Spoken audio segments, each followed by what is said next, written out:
त्र्यंबकेश्वरमध्ये सिंहस्थाच्या पार्श्वभूमीवर कारवाईचा बडगा, गरिबांच्या पोटाचा प्रश्न ऐरणीवर। नमस्कार, मी अमिता गावंडे, कबीर न्यूज नेटवर्कसाठी। त्र्यंबकेश्वरमध्ये आगामी सिंहस्थ कुंभमेळ्याची तयारी आता प्रशासकीय पातळीवर वेग घेऊ लागली आहे। 31 ऑक्टोबरला होणाऱ्या सिंहस्थ ध्वजारोहणाच्या पार्श्वभूमीवर प्रशासनाने शहरात एक मोठी मोहीम राबवली आहे।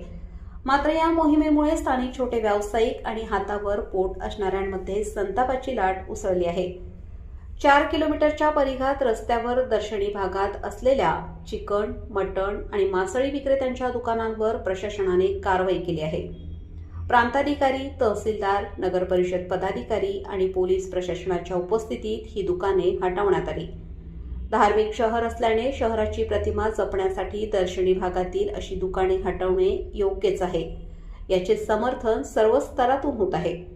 परंतु ही कारवाई करताना काही ठिकाणी अतिरेक झाल्याचा आरोप स्थानिक नागरिक करत आहेत। आमच्या दुकानं तोडले, घे इकडे माझ्याकडे घे डायरेक्ट। आमच्या दुकानं तोडले, आम्हाला जागा द्या, इथं आम्हाला कामाला लावा, कुठं तरी आम्ही जायचं पुढं। आमच्या बाप दादांनी प्रॉपर्टी घेतलेल्या नाही, आम्ही 2 घास खायच्या पुढं। आमची पिढी चालत आली दुकानावरती, तुम्ही प्रेमात सांगा आम्ही करू। हे आमची नुकसान झाली, कोण भरपाई देईल? पैसा कमवायला किती वेळ लागतो? काही विक्रेत्यांनी आपल्या स्वतःच्या मालकीच्या घरासमोर लावलेली दुकाने तर बंद केलीच, पण जेसीबीच्या साहाय्याने त्यांचे ओटे आणि पायऱ्याही तोडून टाकण्यात आल्या आहेत। त्र्यंबकेश्वरची जनता धार्मिक परंपरेनुसार श्रावण मास आणि सर्व सण उत्सवात स्वतःहून मांसाहार वर्ज्य करते। अशा परिस्थितीत अनेक गरीब लोक जे दिवसभर मासे पकडून त्यावर आपला उदरनिर्वाह करतात, त्यांना पर्यायी जागा न देता थेट त्यांचे व्यवसाय बंद करणे कितपत योग्य आहे? सिंहस्थाच्या नावाखाली गरिबांची उपासमार करून प्रशासन नेमका कोणता संदेश देऊ पाहत आहे, असा सवाल स्थानिक रहिवासी विचारत आहेत।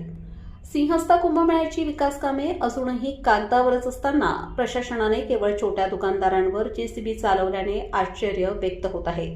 धार्मिक पावित्र्य राखणे जितके महत्त्वाचे आहे, तितकेच स्थानिक नागरिकांच्या रोजगाराचा विचार करणेही गरजेचे आहे। या कारवाईबाबत तुमची प्रतिक्रिया काय? आम्हाला कमेंट्समध्ये नक्की सांगा। ताज्या अपडेट्ससाठी पाहत रहा कबीर न्यूज नेटवर्क, त्र्यंबकेश्वर।